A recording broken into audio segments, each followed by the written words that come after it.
Mis padres de futuro son ilimitados porque como yo soy una loca, que se cree que no se va a morir. Tristemente se nos ha ido Ana María Matute, entrañable, adorable, una escritora que hace 4 años ganó el Premio Cervantes de las Letras. Hoy la homenajeamos en Imprescindibles. Ana María ha sido un ejemplo de un escritor independiente que nunca ha cedido a modas, que siempre ha hecho lo que ha querido. No es solo una referencia como escritora, es una referencia como persona. Ana María Matute, la niña de los cabellos blancos, es un documental que nos sobrecoge como cada una de sus palabras, su ternura. La de una mujer que tuvo un corazón de niña hasta el último momento, antes de ayer, cuando dejó de latir. Casi cada día me sorprendo de algo, me asombro de algo. Entonces eso significa que del todo vieja no me he hecho. Un recorrido por sus recuerdos de la infancia, la de una niña de buena cuna, nacida en una familia burguesa, que siempre se sintió diferente y que creció y se convirtió en una mujer interiormente liberada para su época. ¿Sabes lo que es sentirse la niña rara, la niña incomprendida, tanto en el colegio como en casa? Era la rarita. Sus cuentos, el desarraigo, el descubrimiento de la naturaleza y su amor por el bosque, del que se sentía parte. Soy parte del bosque, me siento como un árbol. La guerra, la posguerra, su descubrimiento de la miseria, sus crisis, su hijo, su amor. No hay nada más dulce en el mundo, más maravilloso que un niño de 8 años. David Fonseca dirigió este documental que recoge testimonios de familiares de Ana María, de escritores como Espido Freire o Luis Racionero, y los más valiosos, los de la propia Matute. Me permito hacerles un ruego. Si en algún momento tropiezan con una historia o con alguna de las criaturas que pueblan mis libros, por favor, créanselas. Disfruten de una mujer que creía en la magia y que aseguraba que las casualidades no existen. Todo el mundo está rodeado de seres mágicos. Unos los ven y otros no. Una gran escritora, ganadora de los premios Nadal, Planeta y Nacional de Literatura, conmovedora hasta el final, Ana María Matute, la niña de los cabellos blancos.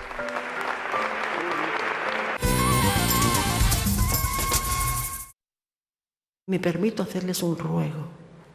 Si en algún momento tropiezan con una historia o con alguna de las criaturas que pueblan mis libros, por favor, créanselas. Créanselas porque me las he inventado. Muchas gracias.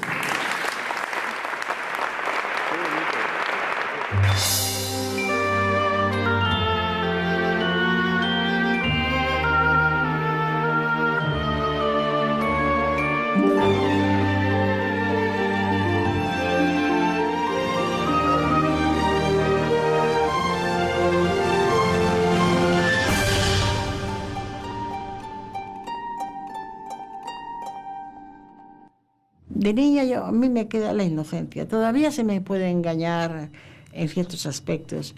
Todavía me sorprendo. Casi cada día me sorprendo de algo, me asombro de algo. Entonces eso significa que del todo vieja no me he hecho.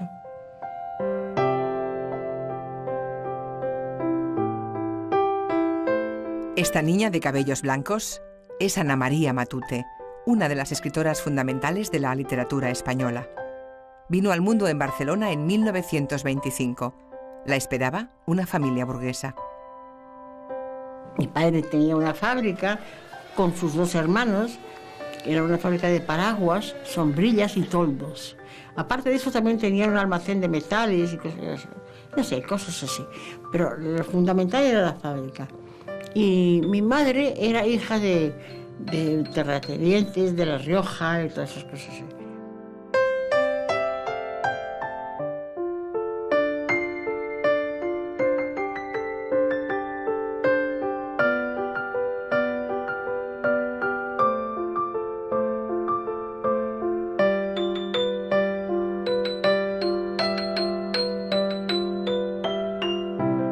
Tercera en una familia de 5 hermanos, su infancia transcurrió entre Barcelona y Madrid. Idas y venidas que marcarían en ella una cierta sensación de desarraigo. Nosotros los niños íbamos en Barcelona al mismo colegio que en Madrid, pero, por ejemplo, las niñas íbamos a las Damas Negras. Claro, también estábamos entonces en una época podríamos decir, de primaria, ¿no?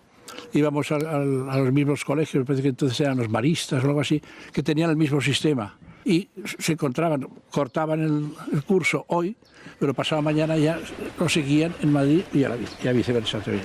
No podíamos hacer una amistad profunda porque eso no se daban cuenta en aquella época, que para nosotros era bastante negativo aquello, porque cuando volvíamos al año siguiente ya éramos diferentes. A esa edad se nota mucho el cambio, ¿sabes? Y éramos unos niños los niños de ninguna parte, ¿sabes? Era muy mala estudiante, no me interesaba nada lo que aquellas señoras me decían y me contaban, no me interesaba nada. ¿Sabes qué pasa? Que un niño no puede hacer caso de una persona en la que no él cree, una persona en la que la considera una idiota. Y a mí me pasaba que aquellas pobres señoras me parecían idiotas de solemnidad. Entonces, claro, yo no podía creer en lo que me decían, no.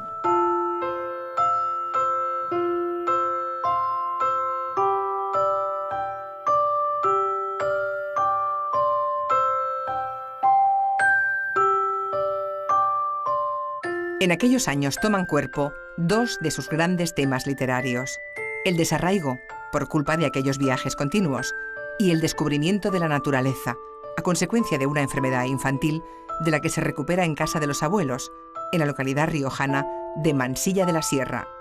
Allí descubre otra realidad social, muy distinta a la suya.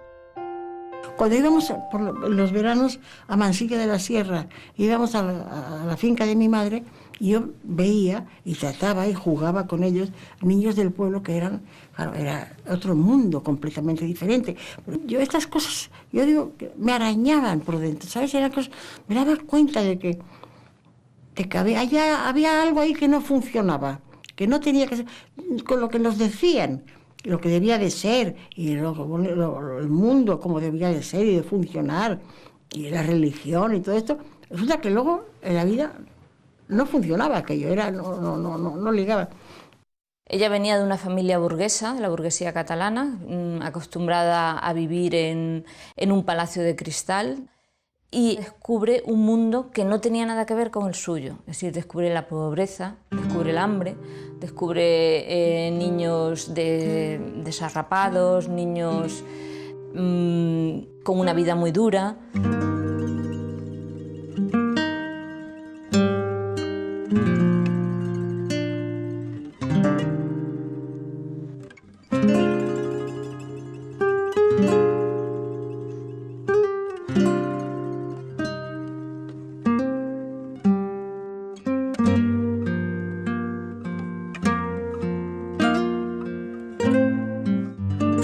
Que era un mediterráneo tremendo. Mi madre era una castellana de estos de aquí te espero, ¿no? Mi padre hubiera podido ser amigo de Ulises y mi madre del Cid. Hay una anécdota, por ejemplo, que a mí me gustaba mucho el bosque, bueno, siempre me gusta mucho. Yo, de pequeñita, siempre cuando íbamos en verano, yo me escapaba porque teníamos el bosque al lado, ¿no? Porque pertenecía al... Entonces yo iba y mi madre se inquietaba mucho. ¿Pero qué vas? ¿Por qué te vas al bosque? ¿Qué haces ahí? Y ella, estar, le decía, estar.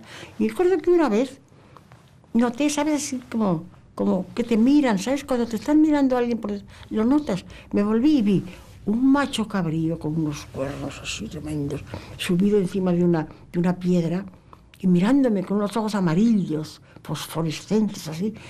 Y, ¡ay, ese es el demonio! El diablo, ese es el demonio. Y salí corriendo, un miedo tremendo. Llegué a mi casa y le dije, mamá, he visto el diablo. Y me dijo, tú no me extrañas. Qué diferente de mi padre. Mi padre me hubiera dicho, oye, hijita, cuéntame, ¿qué has visto? ¿Qué ha pasado? Y mi madre, tú no me extrañas. Así eran. Y luego, no, con los años, yo me entendí más con mi madre, me entendí mucho mejor. Y además, de hecho, ella fue la que, cuando yo me casé, me dio una caja con los cuentos, no todos, pero con muchos cuentos, los que se conservan, de que yo había escrito cuando era pequeña. Si no fuera por ella, no se conservarían.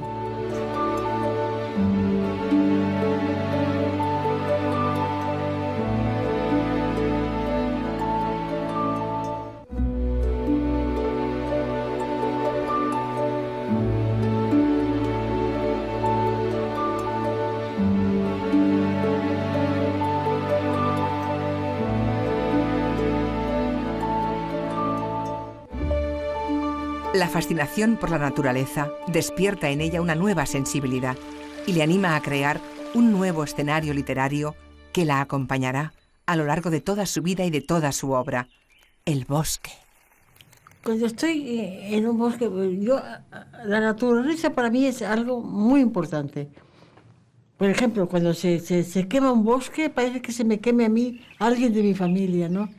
Yo, cuando entro en un bosque, yo ya no soy un espectador. No estoy contemplando un bosque.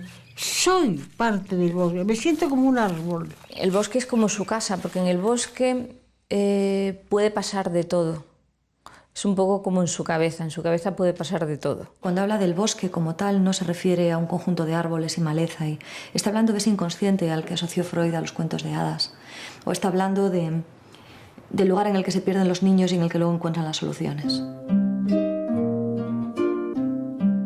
Todo el mundo está rodeado de seres mágicos. Unos los ven y otros no. Hay una ilustración en el libro que yo tengo de niña, de Andersen, una variedad enorme de hadas, de trasgos, de duendes. Yo empecé a escribir también porque había visto aquellas ilustraciones. Hay un ilustrador que para mí ha sido importantísimo y que sigue siéndolo, que era Arthur Rackham, que era el que ilustró los cuentos de Andersen como nadie, el que ilustró los cuentos de Grimm como nadie. A mí me habría encantado ser dibujante o pintora antes de ser escritora, pero no, lo que pudo más fue la escritura. Deseo hacerles partícipes de mi agradecimiento. Este premio lo considero como el reconocimiento, ya que no un mérito, al menos a la voluntad y amor que me ha llevado a entregar toda mi vida a esta dedicación. Así que esta anciana, que no sabe escribir discursos, solo desea hacerles partícipes de su emoción, de su alegría y de su felicidad. ¿Por qué tenemos tanto miedo a esta palabra? A todos cuantos han hecho posible este sueño que me acompaña desde la infancia, desde aquel día en que oí por primera vez la mágica frase «Érase una vez», y conmovió toda mi pequeña vida.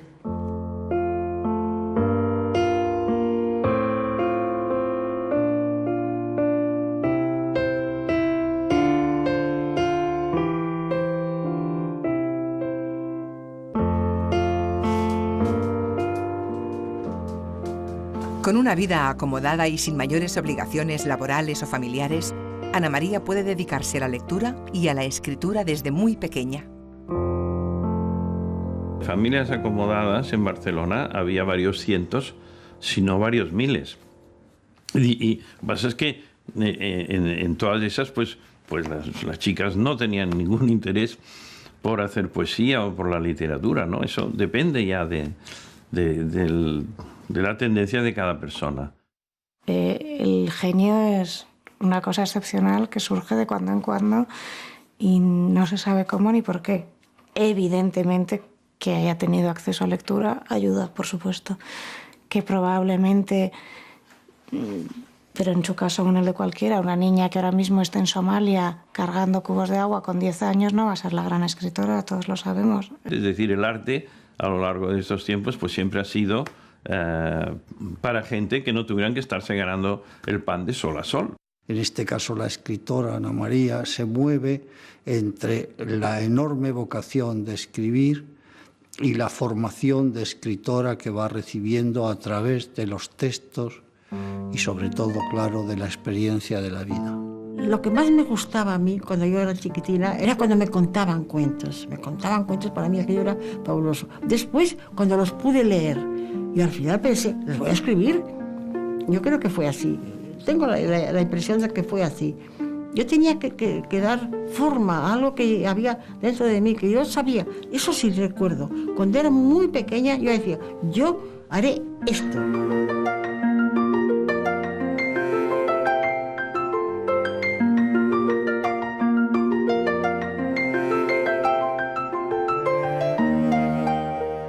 Dotada de una imaginación prodigiosa y una gran capacidad de observación, Ana María se siente incomprendida.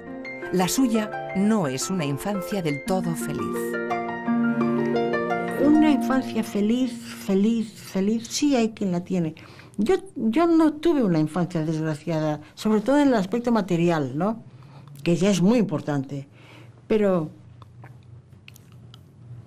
¿sabes lo que es sentirse la niña rara, la niña incomprendida? Tanto en el colegio como en casa. Era la rarita. Como predominaba en ella la idea o la fantasía de crear algo, no escuchaba, no veía las otras cosas, no estuviera en el limbo, estaba en su fantasía y en su idea. Creaba mundos, creaba historias, creaba personajes. Inició una revista, la revista infantil, con sus viñetas, con sus diálogos, y continuará, que vamos, que nos lo disputábamos cada semana, me parece que se sacaba una. Se llamaba Shibil. Y era una revista que yo fabricaba, que era colaboradora, era escritora, era directora, era repartidora, era todo.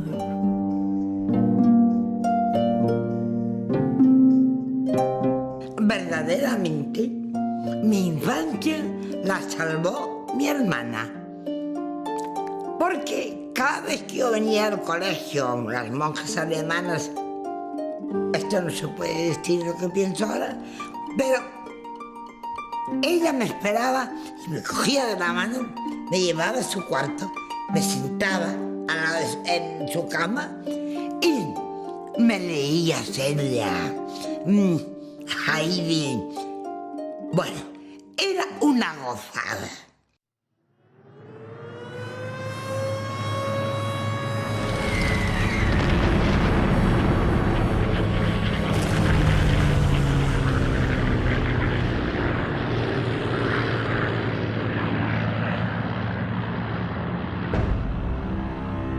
Pero aquel mundo se viene abajo en el verano de 1936. Con el estallido de la guerra civil, la vida le muestra su lado más duro y descubre con horror y con espanto el rostro de la muerte. La angustia vivida bajo los bombardeos aún la estremece.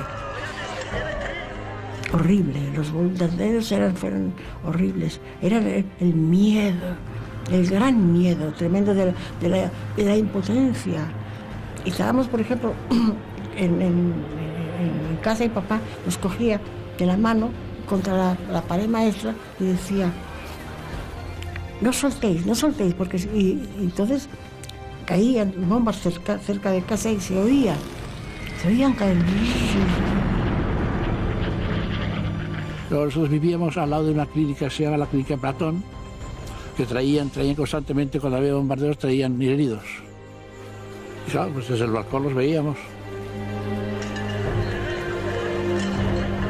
Era un solar y entonces había allí, mirando por entre las rejas, había un hombre muerto, pero no muerto, matado, y que tenía barba y tenía la mano así, y yo soy para el chocolate. Entonces yo me di cuenta, tuve por primera vez la conciencia de lo que era la muerte, porque hasta entonces era una palabra, el abuelito lo vuelve, sí, pero aquello era la muerte. Aquel hombre tenía allí en la mano todavía abierta un trozo de pan y chocolate que no se había podido comer, que él pensó, no sé, es muy difícil de explicar eso, a lo mejor lo podría escribir, pero creo que se entiende lo que quiero decir, ¿no? La tristeza que produce el odio, la crueldad, la incomprensión de la maldad humana, todo eso se tiene que reflejar necesariamente en su obra y se refleja. Yo creo que es el punto de partida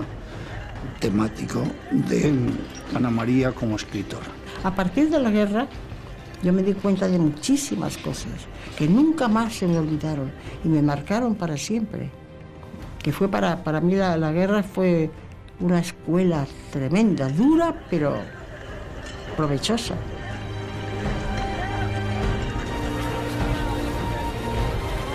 Íbamos a hacer colas para el pan. Las cosas que yo he oído, lo que yo he aprendido en la escuela, solamente con oír a la gente explicar las cosas, y había descubierto todo un mundo. Entonces me di cuenta de que los han engañado, pensaba. El mundo no es como nos han contado. El mundo es otra cosa. Los escritores de su generación, que se llaman los escritores de los niños de la guerra, ¿no? Siempre hablan de la infancia como de un paraíso perdido. Y a veces, hace poco lo hablaba con una amiga escritora que decía, hombre, que todos estos, para ellos la infancia era algo maravilloso. Claro, eran burgueses. Digo, no es que fuera algo maravilloso porque vivían en un mundo acomodado o no. Es que era maravilloso porque fue antes de la guerra. Las experiencias de la guerra y de la posguerra se reflejan en sus novelas y sobre todo en sus cuentos, de gran realismo y dureza social.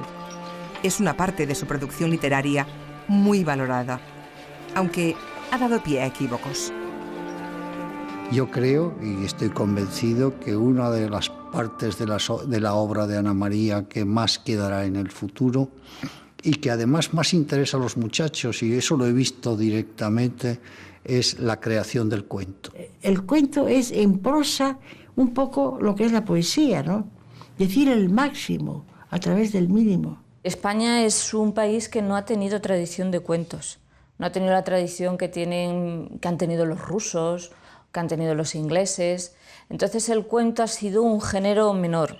Si a eso le sumas que estaba escrito por una mujer y que el tema era la infancia, pues todo eso venía a tener el prejuicio de decir eres una escritora de cuentos de niños. Y Ana María Matute figuraba como escritora de cuentos para niños.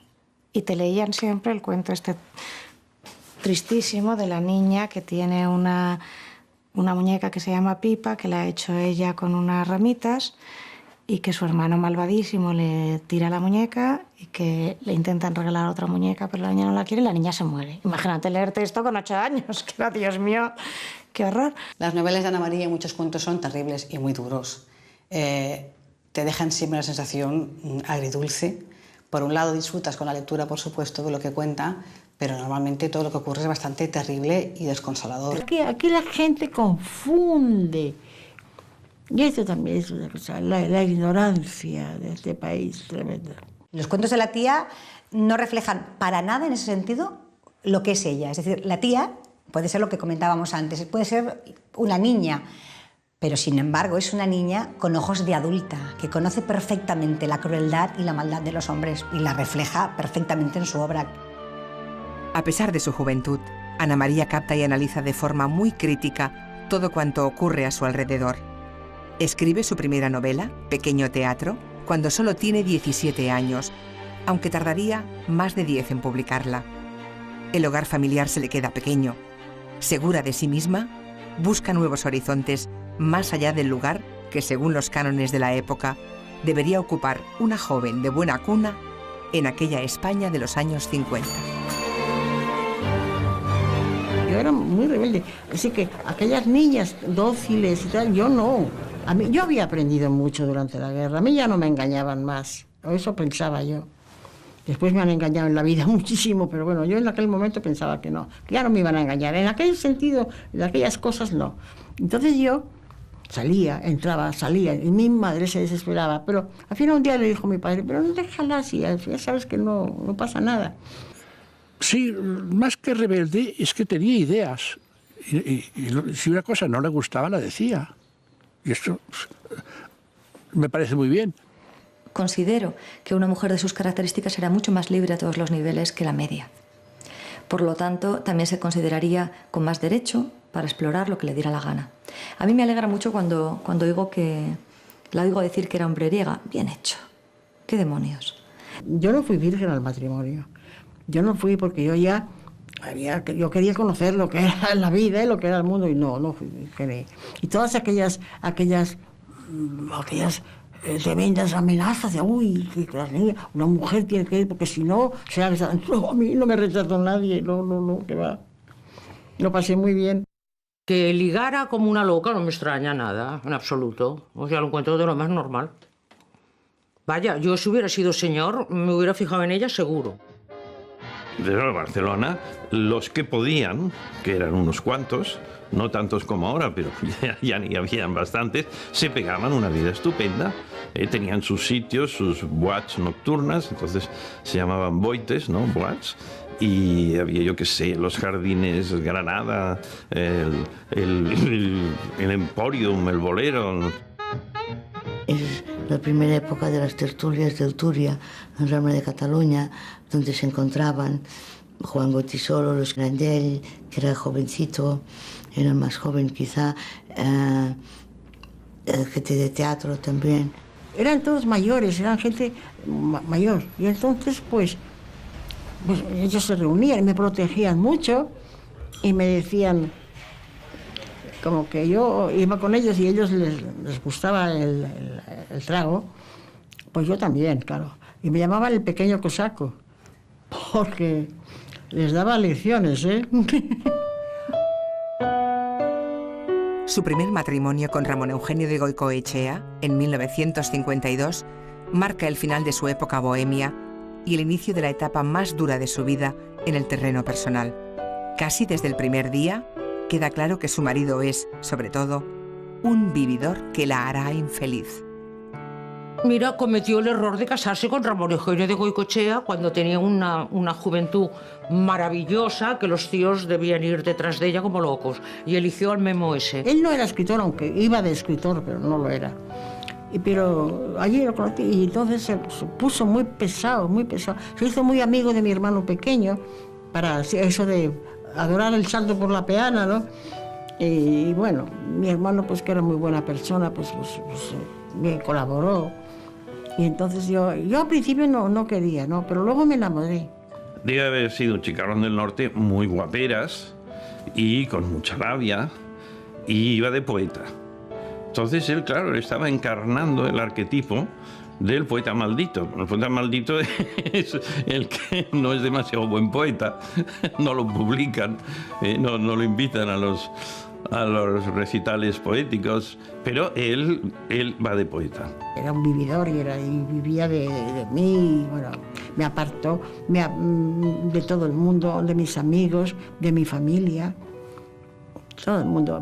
Me tenía como medio secuestrada, ¿no? Y la parte del trabajo, del negocio, se la llevaba él. O sea, él trabajaba en esto llevando los derechos de autor de ella. Entonces toda la cosa de contratos se hablaba con él. Y Ana María estaba un poco ausente de todo. Ana María es plenamente consciente de que su matrimonio ha fracasado, pero el nacimiento de su hijo Juan Pablo le impide tomar una decisión a la que finalmente se ve abocada. Hasta que ya decidí un día que tenía que separarme. Pero yo me había resistido bastante porque pensaba que por el niño, y me di cuenta de que precisamente, entre otras razones, por el niño también me tendría que separar, porque aquel hombre no era más que una influencia negativa en el niño. Lo que pasa es que entonces había unas leyes tremendas, que cuando tú te separabas de tu pareja, de tu marido, entonces si no era marido, no,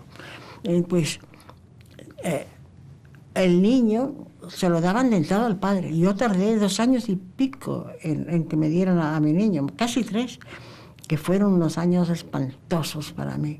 Lo sufrí muchísimo. No puedo acordarme casi porque me conmueve mucho todavía.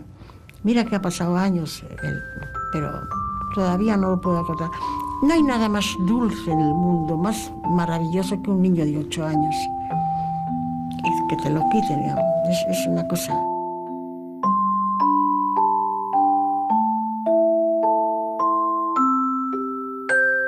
La gente ahora, a según qué edades, no se da cuenta de lo que suponía divorciarse o separarse cuando ella se separó, que no se separaba nadie, y menos en su clase social. Que el valor que demostró no lo calculas ahora, en un momento en el que separarse es fácil y está bien visto. Que entonces nadie lo hacía. Que ella decida no llamarse feminista a sí misma me parece bien, pero que haya actuado como un ejemplo para cualquier mujer feminista, desde el sentido en que ha reclamado sus derechos y ha luchado por ellos, pues yo la veo como una feminista, pero si ella decide que no... Yo soy mujer feminista, pero ¿por qué feminismo? ¿Qué es eso de feminismo? Yo me parece obvio, Es que no es necesario. Es tan lógico, que cae por su peso, ¿no? ¿Por qué tienes que ponerle nombrecitos que te distingan y que te... No.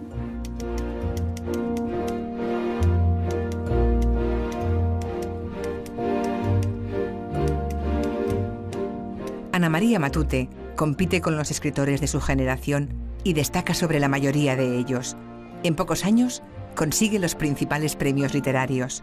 El Planeta en 1954 con Pequeño Teatro, el Nadal en 1959 con Primera Memoria y el Nacional de Literatura aquel mismo año con Los hijos muertos. Se convierte así en la escritora más galardonada de nuestro país. Yo no escribo para ganar premios. Si me los dan, estoy encantada de la vida. Pero yo no escribo. No creo que ningún escritor de verdad escriba para ganar premios. Escribe porque no puede evitar dejar de escribir. Esperábamos que ganaran siempre. Y como fue consiguiéndolo, pues estuvimos muy satisfechos todos. Ganar el premio Nadal era algo que en años anteriores... Ganar un premio literario era inconcebible. Además, no creo que se le hubiera dado una gran importancia, y sobre todo, pero en aquella época empezó, gracias al premio Nadal, la gente, la burguesía catalana empezó a darse cuenta y empezó a acudir como un acto social importante, ¿no? Y ya cuando ganó el Planeta, que Ana ya tenía 40 y pico, recuerdo la portada de Destino y el titular era Flores rojas para una ganadora morena. Y Ana había ganado el premio con Primera Memoria, que es una de sus mejores novelas, ¿no? Era una de las novelas preferidas de Terenci. Como decía José Manuel Lara, decía, los premios no hacen escritores, pero hacen lectores. En 1965, su vida da un vuelco. Obtiene la ansiada custodia de su hijo Juan Pablo y, gracias a una beca, se convierte en profesora visitante en varias universidades norteamericanas. De repente, un día, me llama Blayot, el abogado de Destino, y me dice, Ana María, ya está. Te dan el niño, te dan la patria potestad, entonces ahora, y te vas a hacer lo que quieras. Si quieres, te lo llevas. Y fíjate qué cosa más. La vida está llena de casualidades que yo no creo que sean casualidades. Yo no creo en las casualidades. Yo creo que hay algo mágico en la vida que funciona. Entonces me llegó una invitación oficial para dar todo un curso y más de un año, ¿no? Y entonces, pues imagínate lo que fue para mí en aquel momento, con el niño para amigo, que yo no tenía un céntimo. Entonces, pues nos fuimos a Estados Unidos, me recibieron de maravilla, estuve dando unos cursos que bueno, a los chicos les gustó mucho porque, claro, yo les decía, mira, vosotros tenéis profesores de literatura que os acercan a la literatura, yo no sé hacerlo, pero yo soy la literatura. Cela, por ejemplo, donde hizo su dinerito y se pudo comprar el chalet que tenía allí en Palma de Mallorca, fue dando conferencias en las universidades americanas en los primeros años 50. O sea que ir a Estados Unidos era un recurso, era hacer las Américas.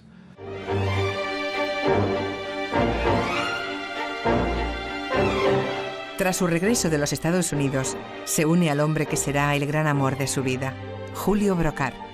La pareja se establece en Sitges, cerca de Barcelona. Son tiempos felices. Era maravilloso. Se parecía a Paul Newman. Sí, se parecía. Y sobre todo fue un hombre muy generoso, muy abierto, un gran amante.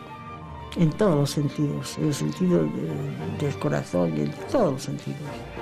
Un hombre magnífico. Estuve 29 años con él. Pero era un tipo que estaba muy bien. Era guapo, era atractivo, era bien educado y se enamoró mucho de Ana María. Eso la sacó del bache.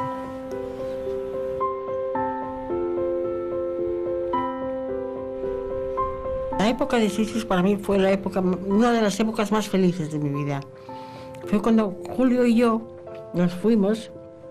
Claro, en aquella época el niño todavía era pequeño y si trascendía que yo vivía con otro hombre, pues me lo hubieran quitado.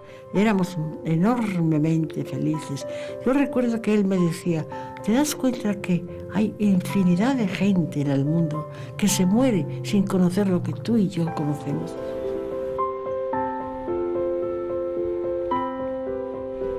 Venían muchos amigos y hacíamos unas cenas pantagruélicas, hacíamos cenas medievales. Yo empecé a escribir entonces el Rey Vudú. Era muy divertido. Yo hacía unas piernas de cerdas inmensas, el horno, y salían maravillosas. Y yo, pues bueno, lo pasaba muy bien. Y no faltaba tampoco el trago, ¿no? Bueno, la casa era bastante disparatada. Pues entrabas y en la planta baja, que era normal un salón, y una mesa para comer, y en un rincón ella se construyó a base de cristal y madera. Un sitio donde escribía, que era como que cabía solo una persona. Allí ella escribió una novela que es como un preludio del Rey Vudú, que es Torre Vigía. Y tenía toda una habitación que tenía su taller de carpintería, porque hacía ciudades en madera.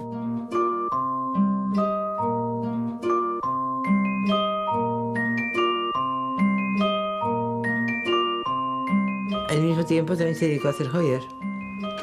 O sea, pero descaradamente, tan descaradamente, que el día que fuimos al liceo, todas con sus joyas, la gente nos miraba atónitos. Porque decían, bueno, esto no puede ser verdad, pero ¿cómo van a ir esas señoras con esa cosa encima si no es verdad? Y todos los collares pues eran de esmeraldas, si quieres, con piedras así de tamaño. Todo era oro, rubí, esmeraldas, un poco primitivo, como si fueran joyas medievales. La gente entraba y salía en este grupo. Era un grupo muy amplio. Y la Matutova pues entraba y salía con Ana María Mos, conmigo, con Jaime Gil de Viedma, con Marcé, con Barral, que también íbamos a verla. Una vez fuimos a verla con Chacel, con Rosa. Me hizo muchas fotos entonces el Colita. Era como yo le llamaba, mi fotógrafo particular. Sí, era una fotógrafa fantástica, estupenda. Me sacaba muy bien, porque me sacaba tal como era yo, no así estereotipada y así, no. Pues yo quería coger esa belleza, es una mujer hermosa. No de los cánones, no es la Venus de Milo, no es de los cánones clásicos, pero es una mujer de una hermosura, yo diría que parece la reina de Saint-Germain-des-Prés. En Sitges nos divertíamos mucho, porque claro, comidas con Jaime Gil de Viedma y con Colita, que también.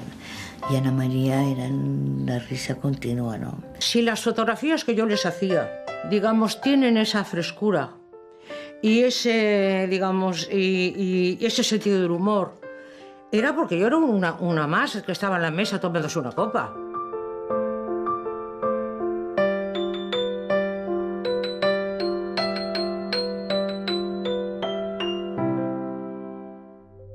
A mediados de la década de los 70, cuando más parece sonreírle la vida en lo personal y en lo profesional, Ana María Matute desaparece. Empieza lo que ella misma ha definido como un agujero negro. Tuve una depresión tremenda, precisamente de las peores, de las que no se sabe por qué. Porque si tú sabes por qué, pues siempre se puede atacar ahí, pero no. Estuve pues como casi 18 años o más sin escribir. No escribía, no me importaba nada. Y lo tremendo es que en aquella época yo era feliz. Yo tenía el hombre que más he querido, el niño, mi hijo, que es lo que más he querido en el mundo, y un trabajo con éxito. Y sin embargo, de repente me vino una depresión brutal.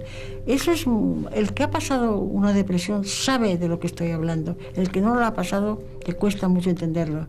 Quien piensa que uno está deprimido por las circunstancias que le rodean, comete un gran error. La depresión no funciona así.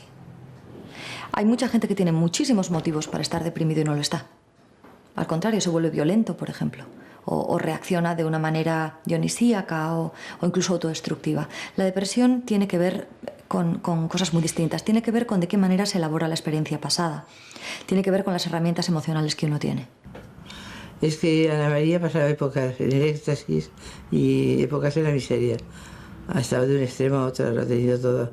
Ha habido momentos en que se ha querido la reina del mundo, capaz de todo el mundo a sus pies, y queridísima, y hay temporadas en que se ha sentido profundamente desgraciada.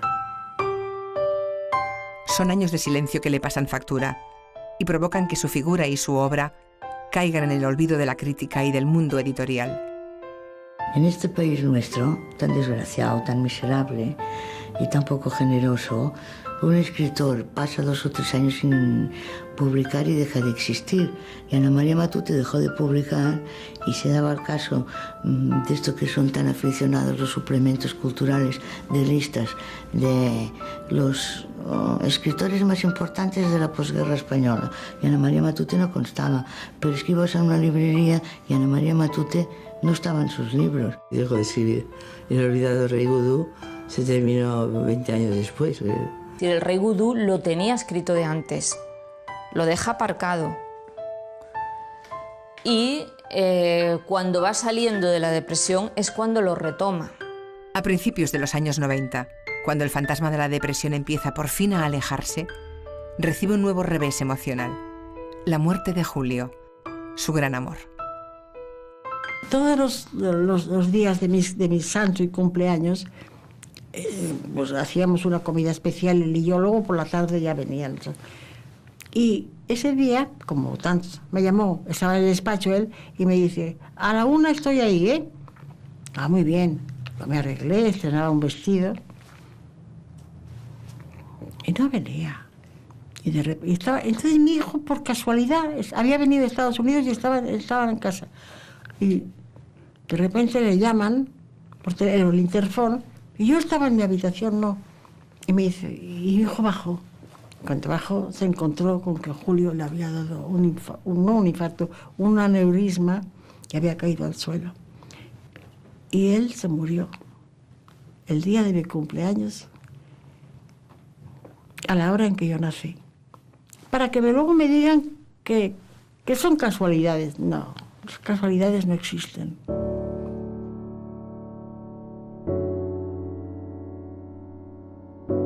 Pues después de la muerte de Julio, Ana María tampoco expresa mucho sus sentimientos. Yo sé que se le rompió parte de su vida, estuvo mal. Creo que lo que le ayudó mucho es seguir escribiendo y publicando, volviendo a tener éxito. Ella se agarró ahí. Ahora, su mundo interior es algo que conoce ella y que no lo cuenta ni lo va a contar. La escritura de Olvidado Rey Vudú y su publicación en 1996 suponen el retorno de Ana María Matute al primer plano de la literatura española. Yo recuerdo algunas veces que dijo, bueno, aquí tengo la novela, claro, porque me la enseñaba, porque ella hacía las ilustraciones. Pintaba a la princesa Tontina, a Vudú, a Gudulín, el Trasgo, ella los dibujaba. Como cuando era pequeña y hacía los dibujos de sus cuentos, ¿no?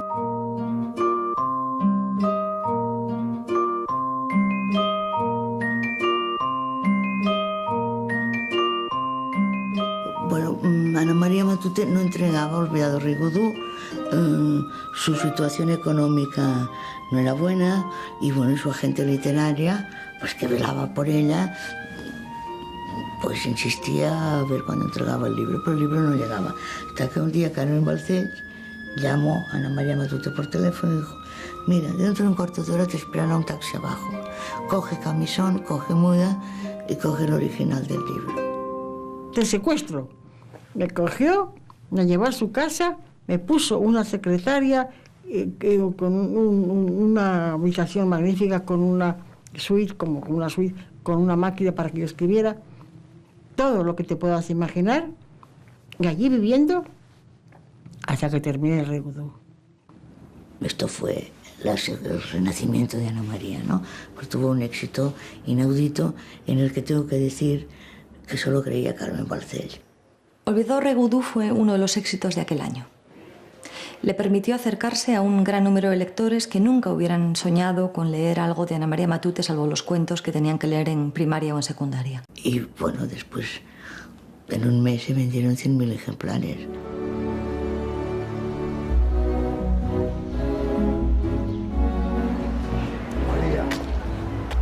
Ese reconocimiento incluye su ingreso en la Real Academia de la Lengua, en la que ocupa el sillón K mayúscula. Es la tercera mujer que ingresa en la institución desde que se fundara en 1713. Yo creo que lo que nos ha dejado Ana María para el trabajo académico ha sido una parte del corpus de la academia, que son sus obras. Las obras de Ana María que están dentro de los corpus académicos y que estarán las nuevas en el corpus futuro del siglo XXI es la mayor colaboración, el mayor agradecimiento que tiene que tener la corporación es precisamente a esa creación que nos va a permitir estudiar una dimensión distinta de la lengua española, que es la creación desde los principios y las dimensiones que la naturaleza, del bosque y de la vida, en el fondo. También es verdad, y de la maldad humana. Yo escribo en esta lengua, en la castellana, y claro, formar parte de esta academia para mí es pues, un sueño realizado, ¿no? La obra de Ana María Matute se extiende a lo largo de más de medio siglo de la vida española, desde el realismo descarnado de la posguerra en sus primeros relatos a la fantasía medieval de sus últimas obras, siempre con una voz propia. Ana María ha sido un ejemplo de un escritor independiente que nunca ha cedido a modas, que siempre ha hecho lo que ha querido, ha escrito lo que le apetecía escribir, sin ceder nunca a corrientes de un día, ¿no? No es solo una referencia como escritora, es una referencia como persona. Es decir, su trayectoria personal es absolutamente admirable. Yo creo que muchas mujeres de esa época pues, se han visto orgullosamente reflejadas en ella. Si hay alguien que sea escritor, que hay algunas personas que lo son, pero innatas de verdad, una es Ana María Matute. O sea, no me la puedo imaginar haciendo otra cosa. Es muy complicado en este país aceptar que un escritor pueda tener una carrera variable y que evolucione. Somos muy amigos de las etiquetas, somos muy amigos de encasillar en una estantería determinada al autor. Y en el caso de Ana María Matute, esperemos que estos últimos años hayan servido para abrirla a un buen número de lectores, porque lo que ha escrito ha sido básicamente de todo. Lo que tiene la prosa de Ana María es precisamente esta capacidad de evocar connotaciones diferentes y múltiples en lectores muy diferentes. Eso es lo que hoy entenderíamos por palabras mágicas, claro. Una de las partes importantes de su obra, una de sus novelas importantes, es todo el ciclo de la Guerra Civil. Pues claro, a partir del éxito de Olvidado Rey Godú, hablamos más de la Ana María Matute, del mundo de la imaginación, del mundo de la Edad Media, que es fabuloso, ¿no? Pero es que antes de Olvidado Rey Godú, Ana María Matute ya era la gran escritora que fue, con obras de un valor tremendo, hablando de la guerra civil y de cuestiones sociales y ideológicas. En el fondo, todos son metáforas, todos son maneras de narrar el dolor y el miedo frente a la muerte y el miedo frente al desamor. Es que la literatura en general, y sobre todo la literatura importante, y no os digo yo que la mía lo sea, pero la literatura con mayúscula no es alegre. La literatura, yo como he dicho, en la gran literatura se entra con lágrimas y con dolor.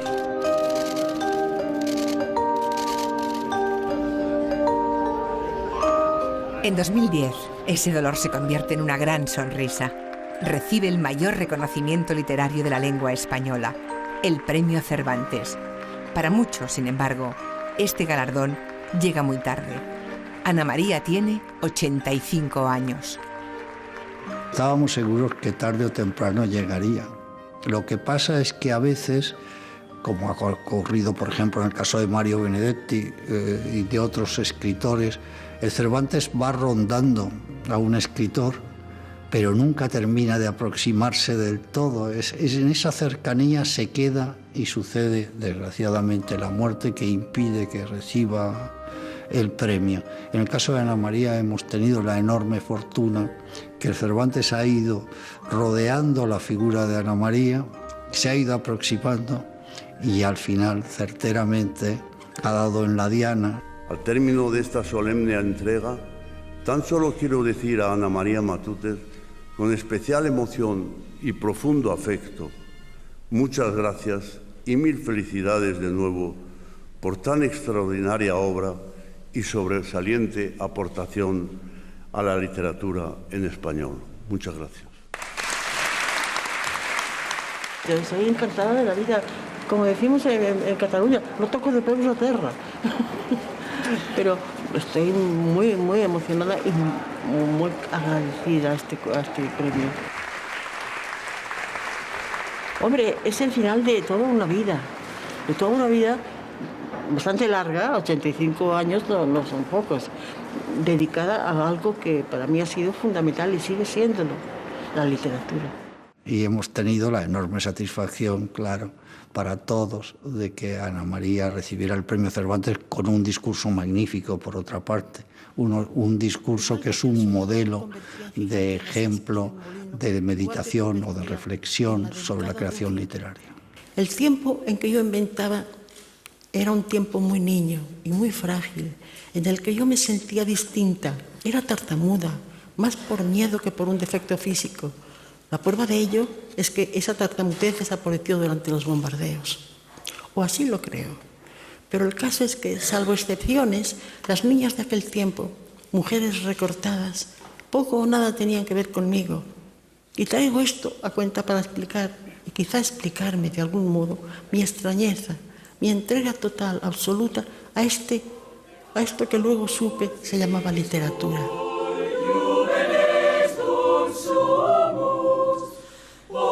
Era un gran día, era algo especial en la vida de todos, de toda la familia nuestra. Ver, se puede decir casi en la cumbre a mi hermana. Qué guapa estaba en el Cervantes, Dios mío, con aquel traje color perla y con ese pelo blanco. Si es que está extraordinaria, por Dios.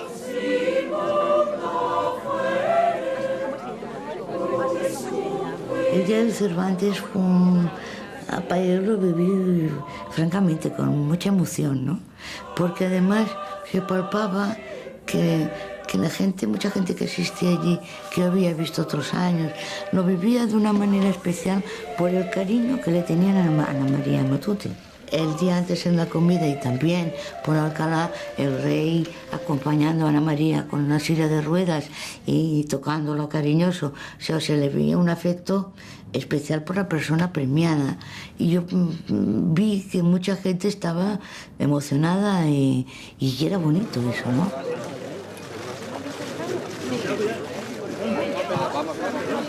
Sí, cuando el rey se acercó a Ana María y que, como además, ya alguna vez más lo he visto en otras ocasiones, con el cariño que le coge la mano y le habla, eso se queda aquí dentro y no se puede olvidar. Realmente el rey se ve que la quiere mucho. Iba a decir casi tanto como nosotros. El Cervantes le llega tarde, le llega muy tarde. Queda igual, también es cierto. Hubiera podido no llegar. Pero en justicia le tuvo que haber llegado mucho antes. No hay rencor en ella. Si se lo dan, menos sobre hojuelas. No se lo han dado, bueno, pues ya se abrirá otra ventana. No, en ese aspecto ella no es conformista, es positiva. Ella nunca ha sido una mujer que se haya preocupado para nada, ni de sus relaciones públicas, nunca ha hecho nada. Es decir, Bueno, a unos extremos que a veces decíamos, hija, pero por Dios, si alguien te llama o te mandan cartas, contesta. Y ella es, bueno, sí, es igual. Ella nunca se ha dado importancia a sí misma en ese sentido, ni ha luchado para, bueno, pues vamos a trabajar para que me den esto, para que... No.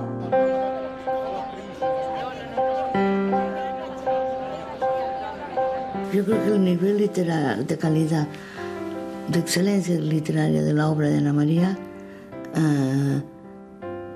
es muy superior al de muchos otros escritores que han obtenido el Cervantes antes que ella. Que si no llega a haber una campaña a partir de escritores, a esta mujer no le dan el Cervantes. Y que estoy con Ana María Mos, que el Cervantes se lo habían dado antes a escritores hombres de una producción literaria muchísimo menos extensa y de una calidad que si la comparas con Ana María Matute, pues yo creo que Ana María destaca más. Para tener el Cervantes hay una condición necesaria, aunque no suficiente, que es escribir muy bien.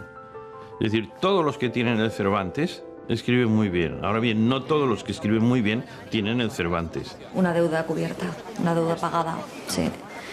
No se van a vender más libros de Ana María por haber ganado el Cervantes, creo yo. Yo creo que la mayor parte de la gente que la queremos hemos respirado aliviados porque yo creo que era algo debido. Bueno, sí, mucha gente me dice que me lo tenían que haber dado el premio Cervantes antes, pero es que el país funciona así, es así, ¿qué le vamos a hacer? Bueno, también en la academia entré muy tarde, pero que cuando yo fui la única durante muchos años, hasta que ya volvieron a entrar, ¿no? Pero quiero decirte que eso va con el país. Así es Ana María Matute, la mujer que inventa mundos y recoge afectos. Una gran persona, que esto pues parece, bueno, una gran persona dentro de los muchos que somos, no cuentan, yo creo que sí, que es que para mí es más importante un ciudadano bueno que no uno muy brillante, ¿no?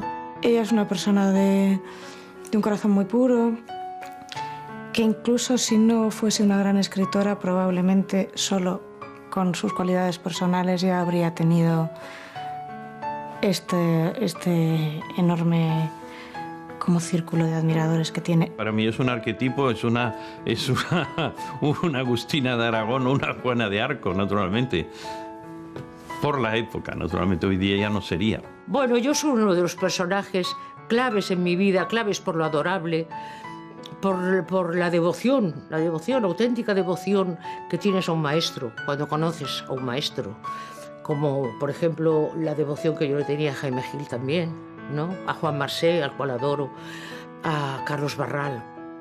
Era un grupo de gente irrepetible.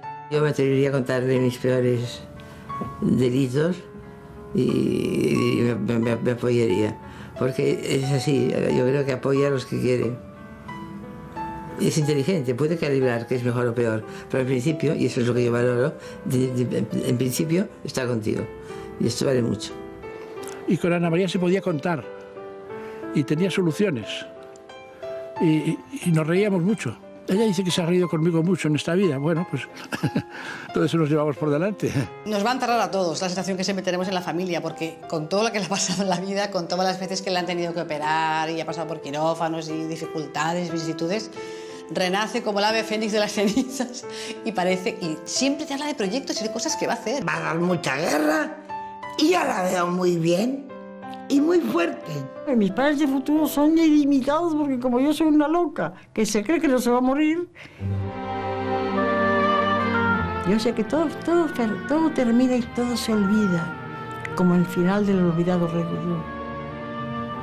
Todo termina, todo se olvida. Y así debe de ser, porque si no sería una acumulación de cosas terribles, insoportables, ¿no? Debe de ser así.